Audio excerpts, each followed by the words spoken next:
दोस्तों, तो कैसे हैं आप लोग? आशा है कि अच्छे होंगे, खुश होंगे, मस्त होंगे। तो दोस्तों, आज जो मैं बात करने आया हूँ वो भी ऑप्शन ट्रेडिंग से ही है। कुछ मैं अपना अनुभव शेयर करूंगा और प्लीज आप लोग कमेंट करके भी बताइएगा कि क्या मैं गलत बोल रहा हूँ या सही बोल रहा हूँ। तो दोस्तों, मुद्दा है कि ऑप्शन ट्रेडिंग किसको करना चाहिए, किसको नहीं करना चाहिए। तो सबसे पहले बता दूं, मेरे हिसाब से कि ऑप्शन ट्रेडिंग किसी को नहीं करना चाहिए, क्योंकि वेरी बहुत ज़्यादा रिस्की है दोस्तों। रिस्क के साथ साथ मना तनाव, टेंशन, पैसा, सब कुछ चला जाता है। मतलब आपका कुछ नहीं छोड़ेगा वो। ठीक है। तो मेरे हिसाब से तो नहीं। अगर आपको लग रहा है कि नहीं, मैं इसमें संभावनाएं हैं, मैं आगे बढ़ सकता हूँ, तो करना किसी चाहिए। सबसे पहले तो मैं बता दूं, गवर्नमेंट कर्मचारी को नहीं करना चाहिए। और वैसे कर्मचारी को जिसको चार्ट देखने का टाइम नहीं है, और जिसके पास इक्विपमेंट नहीं है, जैसे मान लो कि टैब नहीं है, चाहे लैपटॉप नहीं है, ऐसे बड़ी स्क्रीन वाला कुछ नहीं है, मोबाइल से तो नहीं होगा दोस्तों। ठीक है। मोबाइल से तो मैं बोलता हूँ कि बिल्कुल ही मत करो। ठीक है। आपको पढ़ना ही है, आपको जिद है कि नहीं, मैं बहुत प्रॉफिटेबल हो जाऊंगा, ये हो जाऊंगा, राजा हो जाऊंगा, मुकेश अंबानी हो जाऊंगा, चाहे जो भी है। आप अपने मन में विचार तो लाते ही होंगे, जैसे मैं लाता था। मैं कोई शक की बात नहीं है। तो सबसे पहले मैं बता दूं कि गवर्नमेंट कर्मचारी, चाहे वैसे आदमी जिसके पास टाइम नहीं है, जो बैठ के चार्ट का वेट नहीं कर सकता कि इस लाइन को ब्रेक करेगा, उस लाइन को, वो तो पहले छोड़ दे। दूसरी बात कि उस आदमी को नहीं करनी चाहिए जिसको टेक्निकल जानकारी नहीं। ठीक। ये नहीं कि अब हमारे जैसे, जैसे मैं बहुत पहले जब मैं करता था तो काल फुट की बीमारी लग गई थी। चलो मान लेता हूँ कि चार्ट ऊपर जाएगा, काल ले लिया, चलो मान लेता हूँ कि चार्ट चार्ट नीचे जाएगा, मतलब मान लेता था।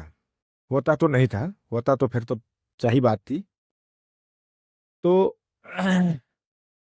जिनको टेक्निकल एनालिसिस की जानकारी नहीं है, वो बिल्कुल ना करें। ठीक।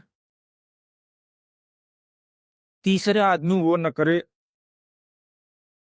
जिसके अंदर पेशेंस नहीं है कि चलो लॉस हो गया, कोई बात नहीं। मान लो दोनों चीज की जानकारी है, सपोज करो, अरे दोनों चीज उसके पास अवेलेबल है, समय भी है, ठीक, प्लस टेक्निकल जानकारी भी है, लेकिन पेशेंस नहीं है। पेशेंस का मतलब कि जैसे मेरे पास ईगो था कि अरे मैं कैसे, जब तक मतलब 9:15 से लेके 3:30 बजे तक मार्केट खुला रहता था, तब तक मतलब मेरे को ईगो टाइप का होता था कि अरे मेरा पैसा कैसे ले लिया मार्केट ने। मैं तो वो आदमी भी ऑप्शन ट्रेडिंग, चाहे ट्रेडिंग कोई भी ना करे, ऑप्शन ट्रेडिंग चाहे कोई भी ट्रेडिंग ना करे। ठीक है। और चौथी सबसे बड़ी बात दोस्तों मैं बताऊंगा कि ऑप्शन ट्रेडिंग वो आदमी ना करे जो कर्ज लिया हो। ठीक। वो भी ना करे। क्यों? आप कर्ज लिए रहेंगे दोस्तों, और कर्ज लेने के साथ क्या होगा कि आपका टेंशन बनी रहेगी कि मेरे को कर्ज चुकाना है। तो प्रॉफिट थोड़ा सा होगा तो आप निकल जाएंगे, लेकिन लॉस होगा तो आपकी हिम्मत नहीं होगी, लगेगा कि नहीं यार मेरा पैसा जा रहा है, और आप निकल नहीं पाएंगे, होप ट्रेडिंग करते रहेंगे। तो प्लीज आप भी मत करिए। ठीक। तो और ओवरऑल देखा जाए दोस्तों, तो ट्रेडिंग, ऑप्शन ट्रेडिंग नहीं करना चाहिए, ट्रेडिंग कोई भी नहीं करनी चाहिए। क्यों? क्योंकि सबसे ज्यादा जो खराब होता है वो दिमाग। अगर आपका दिमाग सही नहीं है तो आपका दिल सही नहीं है, दिल सही नहीं है तो कुछ नहीं सही है। तो इसलिए ऑप्शन ट्रेडिंग करना, मेरे हिसाब से अगर आप अवॉइड करेंगे तो बहुत अच्छी बात है कि खुश रहेंगे, मस्त रहेंगे। ठीक है। अब सुनिए, मैं अपनी एक कहानी बता देता हूँ ऑप्शन ट्रेडिंग की कि ऑप्शन ट्रेडिंग गवर्नमेंट कर्मचारी को क्यों नहीं करना चाहिए और आखिर किसने।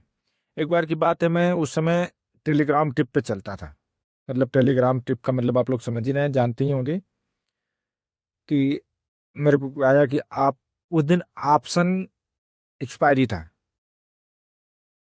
और मैं कोई ले रखा था, काल चापुट अब इतना नहीं याद आ रहा है। और मैं करीब उस दिन 30,000 रुपया इन्वेस्ट किया था। इन्वेस्ट नहीं बोल सकता, सट्टा। इन्वेस्ट तो मैं गलत बोल रहा हूँ दोस्तों। ये मैंने 30,000 रुपया लगाया था और 30,000 रुपये का 15,000 रुपया मेरे को प्रॉफिट है। और करीब 1:30-2 बज रहा था, संजोग से अब जो टेलीग्राम वाले बार बार फोन भी करते हैं, मैं बोला, और मेरे को अचानक ऐसे ही 1-1:30 बज रहा था और फोन आया कि आपको ड्यूटी जाना है।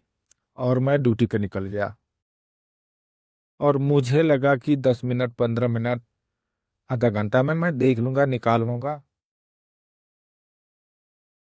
तो हुआ क्या दोस्तों कि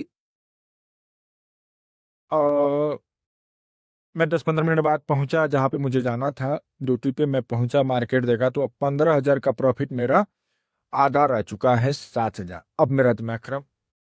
अब मैं जो जिससे टिप लिया था उसको फोन किया, मैं क्या करूं, मैं निकाल दूं। वो बोला कि अभी नहीं, रुक जाइए, वो 15,000 फिर जाएगा, क्योंकि उसका उसमें कमीशन था। उसको तो पैसा तो मैं लगाया था ना, पैसा तो उसका था नहीं। अब जाए पैसा नहीं जाए, उसको तो अपने कमीशन से था। वो 20% कमीशन था उसका, यानी 15 दूना 31, 3,000 रुपया उसका। बिना हर्रे बिना फिटकरी कुछ नहीं, मतलब बस आपके फोन कॉल का जवाब देना है और उसका पैसा तैयार था।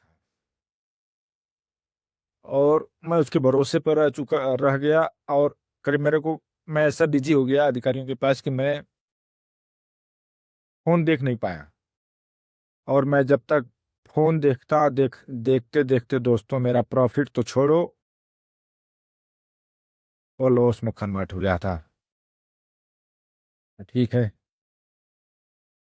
अगर साथ में चार्ट देखता, अच्छा नहीं भी देखता तो जानकारी तो थी नहीं, कई चीजें थी। तो ये सब चीजें हैं, तो ट्रेडिंग आप लोग अवॉइड करिए। मैं आपको लग रहा है तो आप करिए, मेरी तरफ से मना नहीं है। ठीक है, लेकिन मैं तो जिस चीज का मैं भुक्तभोगी हूँ उस चीज के लिए मैं आप लोगों को मना करता हूँ। और वीडियो को हमारी शेयर जरूर करिए दोस्तों, लाइक करिए, सब्सक्राइब करिए। आप लोग सपोर्ट नहीं कर रहे हैं दोस्तों। ठीक है, जिनको अच्छी भी वीडियो लग रही है वो भी नहीं लाइक कर रहे, जिनको बुरा लग रही है वो तो भाई बात ही छोड़ो। जिनको अब भाई सबको तो अच्छी लग नहीं सकती। बहुत लोग हैं जो अभी हो ट्रेडिंग के चक्कर में जी रहे हैं कि मैं राजा बनूंगा। तो कोई बात नहीं, बनिए राजा। हमारी शुभकामनाएं हैं आपके साथ। तो लाइक करिए, सब्सक्राइब करिए। थैंक यू, धन्यवाद।